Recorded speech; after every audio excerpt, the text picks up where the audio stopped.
Section 1 of any act of the Parliament speaks about the short title, the extent and applicability of the act.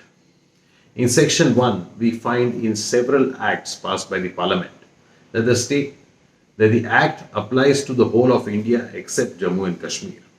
There are several examples like the Electricity Act of 2003, the Recovery of Dues from Bank and Financial Institutions Act of 1993, the Indian Penal Code, the Code of Criminal Procedure, and several other acts passed by the Parliament, which provide that these acts do not apply to the state of Jammu and Kashmir.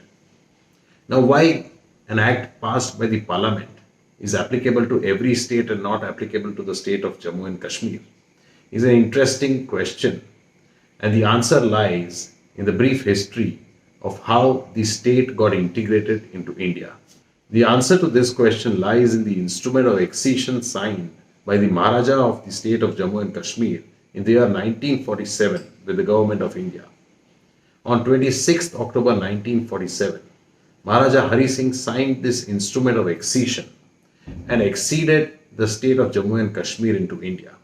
The instrument of accession signed by the Maharaja Hari Singh was similar to several instruments of accession which were signed by different rulers of different princely states.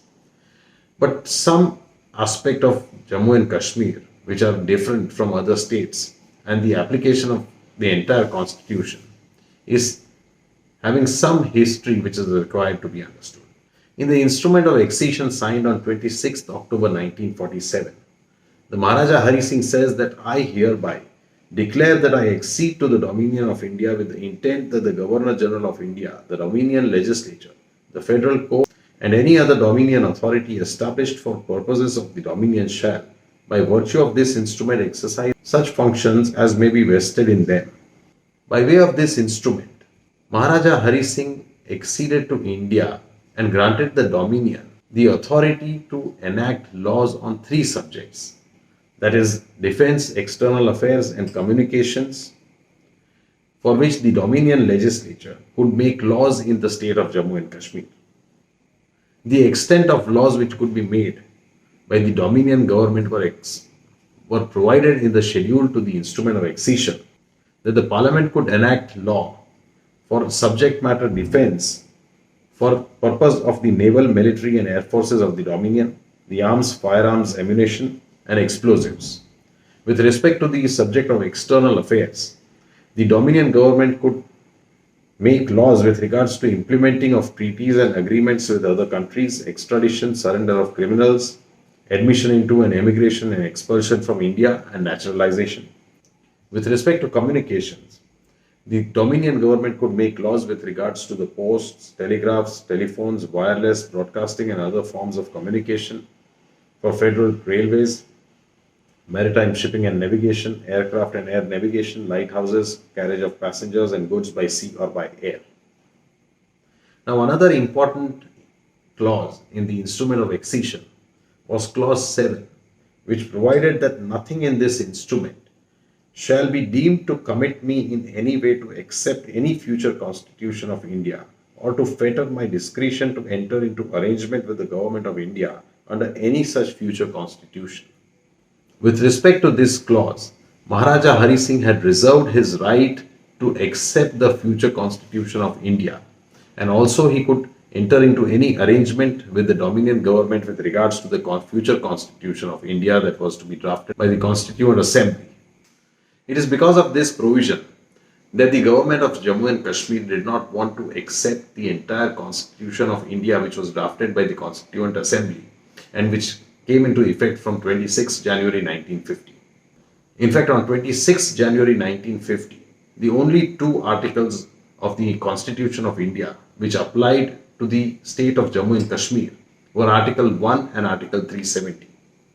In fact, the reason for drafting Article 370, as is mentioned in the Constituent Assembly debates, provides that why this discrimination of granting a special status or why a different provision allowing the state of Jammu and Kashmir not to accept the entire constitution and to have special provisions was discussed by the founding members of the constitution. It is mentioned in the Constituent Assembly that Kashmir's conditions are special and require special treatment because there is a war going on within the limits of Jammu and Kashmir state. The conditions in the state are unusual and abnormal. The people have not settled down. Part of the state was still in the hands of the rebel and enemies. United Nations was involved and it was not sure when the Kashmir problem was to be satisfactorily settled. Government of India had committed themselves to the people of Kashmir to decide for themselves whether they wanted to remain in the republic or wish to go out of it. Plebiscite was to be held when peaceful and normal conditions were restored and the impartiality of the plebiscite could be guaranteed. United Nations Commission on India and Pakistan had given its recommendations, however, Pakistan did not comply with its obligations and therefore plebiscite could never happen. It was also agreed that the will of the people of Kashmir will determine the constitution of the state as well as the sphere of union jurisdiction over the state. Until the Constituent Assembly comes into being, only an interim arrangement was possible. It is because of these reasons that Article 370 was specially drafted for the state of Jammu and Kashmir and it granted them a special status for a temporary period till the Constituent Assembly was to convene and decide on the future course of its state. However, the Indian Constitution in Article 1 provided that India, that is Bharat, is a union of states and the states and the territories were specified in the first schedule to the Constitution. The Schedule 1 of the original Constitution was divided into 4 categories.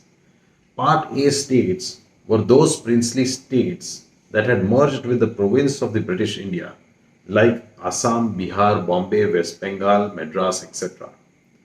Part B were those states which had formed union of states like the United States of Madhya Bharat, PEPSU, United States of Rajasthan, Saurashtra, Travancore, Cochin. However, Jammu and Kashmir was also placed under Part B state. Part C states consisted of chief commissioners provinces and other centrally administered provinces like Ajmer, Bhopal, Coorg, Delhi, Kutch, Manipur, Tripura, etc. And Part D was Andaman and Nicobar Island. Now, Jammu and Kashmir being in Part B state, there was a special provision for Part B states under Article 238 of the Constitution, which provided that the provisions of Part 6 in the Constitution, that is, the provisions for the states, would apply in relation to Part B states subject to modifications and omissions as provided in that article. So the entire Constitution was also not applicable to all the states which were part of the Union, that is India. So the Constitution was applied to these Part B states by having some modifications and omissions in the Constitution which are provided in Article 238. Now Article 370 provides that Article 238 does not apply to the state of Jammu and Kashmir, as Article 370, which is a special provision which applies to the state of Jammu and Kashmir. Now the people of Jammu and Kashmir wanted the union government to have powers to enact law only with regards to the subjects mentioned in the instrument of accession. And therefore the Constituent Assembly was already enacted in the state of Jammu and Kashmir, which was going to draft its own constitution. Jammu and Kashmir was the only state in India which wanted to have its own constitution apart from the Constitution of India. And it is because of this reason and the special reasons provided in the Constituent Assembly debates that the Article 370 was drafted and the entire Constitution of India was not made applicable to the state of Jammu and Kashmir. Article 370 of the Constitution of India provides that notwithstanding anything in this Constitution, the power of Parliament to make laws for the said state shall be limited to those matters in the Union list and the concurrent list which, in consultation with the government of the state, are declared by the President to correspond to matters specified in the instrument of accession, governing the accession of the state to the Dominion of India, as the matters with respect to which the Dominion legislature may make laws for that state. So therefore, the power of the Parliament to enact laws with regards to the state of Jammu and Kashmir is restricted to the matters which are specified in the instrument of accession signed by the Maharaja Hari Singh with the Dominion of India. Article 370 also provides that in order to apply certain provisions of the Constitution, the President will have to pass an order declaring the provisions of the Constitution which could be applied to the state of Jammu and Kashmir with the concurrence of the state government. So therefore, this is the special provisions with regards to Article 370 of the Constitution, and it is because of this provision that the entire Constitution of India does not apply to the state of Jammu and Kashmir. And also, the power of the Parliament is restricted in order to enact laws with regards to only three subjects which are provided in the instrument of accession signed by the Maharaja Hari Singh with the Government of India. However, these provisions have now been deleted. But it is because of this reason that the laws of the Parliament did not apply to the state of Jammu and Kashmir. However, the first presidential order signed by the President after the commencement of the Constitution on 26 January 1950 was the Constitution Application to Jammu and Kashmir Order 1950, by which the power of the Parliament to make laws relating to 39 entries in Union List of 7th Schedule were extended, and the Parliament had the power to enact laws on the said 39 entries which were provided in the Presidential Order of 1950. Also, certain parts of the Constitution were made applicable to the state of Jammu and Kashmir by way of this presidential order. Subsequently, another presidential order was passed in the year 1954.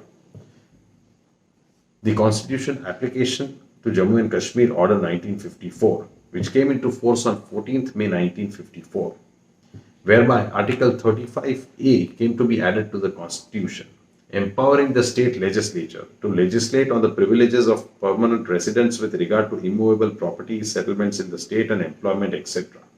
It is because of this reason that certain acts of the Parliament are not applicable to the state of Jammu and Kashmir, and also all the provisions of the Constitution are not applicable, as the state of Jammu and Kashmir has its own Constitution. However, in 2019, by way of a presidential order and the constitutional amendment, Article 370 and 35A came to be repealed. But that is subject matter of the Constitution bench of the Supreme Court, and the Supreme Court will decide on the issue of the constitutional amendment.